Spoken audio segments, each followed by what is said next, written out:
What is going on, all of you beautiful people? It is Colossal Kiwi here, and today I'm going to show you the new outfits, the new stats and skills that you are going to unlock once you reach max legendary level. Now obviously this is a huge spoiler for Dying Light the Enhanced Edition, so if you don't want to know about the outfits and the stats you're going to get once you reach max level, or once you progress halfway through or whatever, then I suggest you do not watch this video because it is going to show you what you're going to unlock. So if you want to leave it as a surprise, then I suggest you close this video now. But if you are ready to accept that and you do want to see these spoilers, then you're in for quite a treat. Now I didn't do this myself, this was actually accomplished by Shadow Gaming 521 over at the Dying Light subreddit, so credit goes to him or her, and they were cool enough to let me use their screenshots for this video, and they did this by duplicating and handing in, I think it was like 70,000 GRE packages or drop packages, whatever they're called.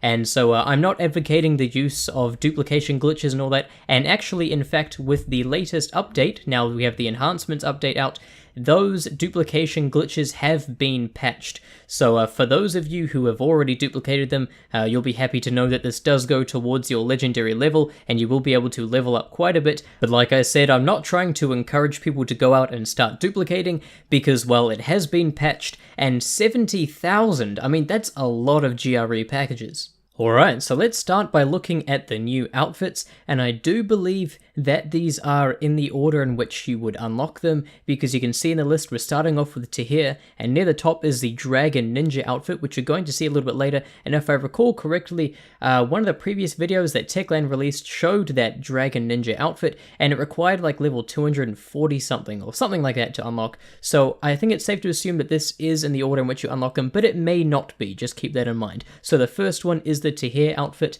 and well, what I am going to say about this one is obviously you are Tahir, and it's the same with all the other ones. The Rais you can see there, you can see Brecken is on the list. You are actually that character, you look exactly like that character. It's not just Kyle Crane playing dress up, you do actually play as Tahir, and Tahir is he's a pretty big guy for you. And so yeah, let's move on from Tahir and look at the Rais outfit. And as you can see, Rais, spoiler alert once again, Rais has both hands here, obviously, because they're not just going to cripple the player and make sure that the player only has one hand available. So this is healthy Rais, I would like to call it. And once again, you do look exactly like the character, like I said before. So it's going to be really cool running around scaring people as Rais. And then after Rais, we have the Rais Killer outfit, which is like one of his henchmen. You have a cool mohawk, you have these signature kind of red painting symbols and stuff on him, and the outfit that they have. And so, yeah, that's the Rais Killer one. Once again, really cool for, I don't know, intimidating people and all that. And the next one is the Rahim outfit, not the zombified. Oh, spoiler alert again. No, I'm just, you guys know. You guys have accepted spoilers at this point. I'm sure you guys know. This is not the zombified Rahim, this is just the regular Rahim, so you get to play as him, which is cool. He's got the signature little goggles on his forehead. And then we have seen this one before, the Quarantine Demon outfit. This is the one that the developers were wearing in a lot of the following gameplay that we saw. It's really cool, it's got like the glowing kind of markings on it, and I thought this would have been unlocked through the cult follower rank reputation system, but it does turn out that this is unlocked through the legend levels, and it looks awesome, one of my personal favorites on this list. And the next one is the Perfect Gentleman outfit, which kind of speaks for itself, and we're back as Kyle Crane again as we were with the previous outfit, and it's kind of like the tuxedo one that we got in the Ultimate Survivor bundle, except this one is the white edition, and well, he's just the Perfect Gentleman. After that, we have the Golden Boy outfit, which we have seen once again in one of the gameplay trailers, or one of the exclusive gameplay highlights, or something like that. And yeah, it's kind of just like a gold jumpsuit, which is pretty cool. And after that, we have the GRE Enforcer outfit, which is pretty cool, I guess, but it looks really similar to one of the other Survivor outfits that I can't quite remember. Maybe it's the Juggernaut one. But anyway, it is cool, and you unlock it. If this is correct in the way that you unlock it, then you would unlock this towards the end, but once again, it may not actually be in that order. And then we have the Dragon Ninja outfit, which is kind of confirmed to be unlocked towards the end of the end spectrum of the legend levels. And this one looks amazing. I can picture a lot of people wearing this, especially since you unlock it so late on. It's kind of like a proud way to show off your accomplishments, and it just looks really cool. I mean, look, it's like a samurai ninja warrior.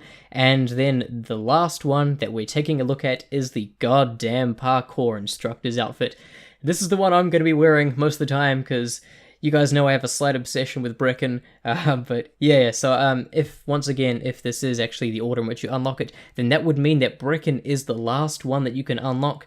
But you know, once again, I just want to say again, we don't know that for sure, but I'm definitely going to be wearing this when I get it, and we're going around and punching all the TVs. Alright, so now let's take a look at the stats or skills, which we have had a sneak peek at before, but we've never seen them at the max level, which is 25 for each one. And we're starting off by taking a look at unarmed, which when you get to level 25, you are going to pack 375 times more damage with your fists, which, if this works in Bozak Horde, that's going to be amazing. You won't even need to pick up weapons, although there are skills for weapons. You're going to tear stuff up with your fist, and that's going to be really fun for me. I love just punching things. I've seen some other people comment that they like using crappy weapons, they like using their fists. There's something really fun about it. But this, I mean, it might take away from the fun a little bit because you're going to be doing quite a bit of damage, but also remember that the zombies' health and all that are going to scale with your level, so the higher you level up, the harder they are going to get to beat.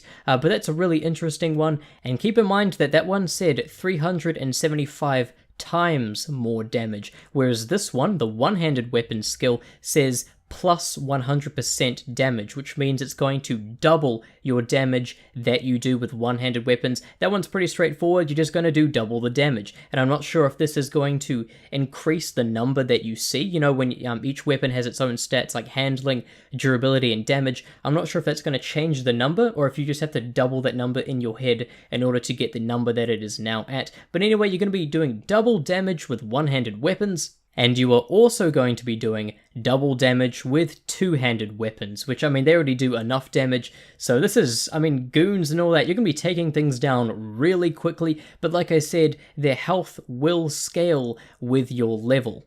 Alright, so the next one is firearms, and it says that it increases your damage by plus 1,250%. So that's over 12 times the damage that you already do with firearms, which I feel we really need this. A lot of the firearms have been pretty weak, but you know, 12 times, that seems like a lot, but that's amazing. So yeah, you're gonna be doing pretty much over 12 times the damage with your firearms. Shotguns, the new SMGs and stuff are gonna end up being a lot more useful, especially against human enemies, but more so against walkers as well, because we always use firearms for human enemies, but they weren't really good against zombies, and now they are going to be. Next up is the skill for the bow, not the crossbow actually, and there doesn't seem to be one here for the crossbow itself actually, so I'm not sure if this is also going to work for the crossbow, or if the crossbow just doesn't have its own skill, which would make the bow better. I'm not entirely sure, but the bow's skill is plus 1,000%, so that is 10 times the damage that you already do with the bow, which definitely means if there isn't a skill, or if this doesn't work for the crossbow as well, then the bow is definitely going to be better in terms of damage, but I'm sure they're going to find some way to balance it out. Like maybe there are going to be better versions of the crossbow, like the gold version of the crossbow that you're not going to be able to get for the bow. Not entirely sure, but 10 times the damage for the bow sounds pretty damn good in my books.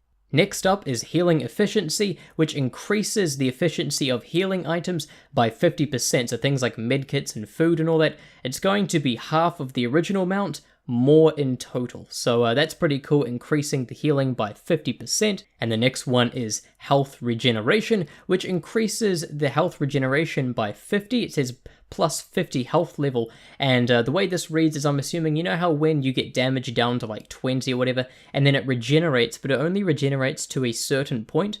Well, this is going to increase that point by 50, so that's pretty cool. You're not constantly going to be stuck at a very low level of health if you don't have any medkits on you. Next up is health itself, which increases your maximum health by 75, which is a pretty decent amount. That's going to allow you to survive a couple more hits or anything like that, so you know, that's pretty straightforward. You have 75 more health, which is really nice. And then after health, we have stamina, which increases your stamina by 25%, and I'm going to recommend that you probably should invest in this if you're going to be playing in Nightmare difficulty, because your unlimited sprint and unlimited stamina and all that skills from the skill trees those are negated. Those don't work in Nightmare mode. You have very limited stamina, so this is going to help you a lot. And finally, we have throwing weapons. Their damage will be increased by 200%, but I was never really into the actual throwing weapons like the axes and all that, so now they're going to be a bit more effective, but that about wraps this up. This is all we have access to. I'm not sure at this point about any new weapons and all that, because we were told we were going to get new weapons. I think we were, at least, for the legend levels, but if I find out information about that, then I will do that in a separate video. But anyway, I hope you enjoyed this video. Thank you again to Shadow Gaming 521 over at the Dying Light subreddit. But anyway, thank you again, guys. I hope you enjoyed this video, and I hope you have a wonderful day.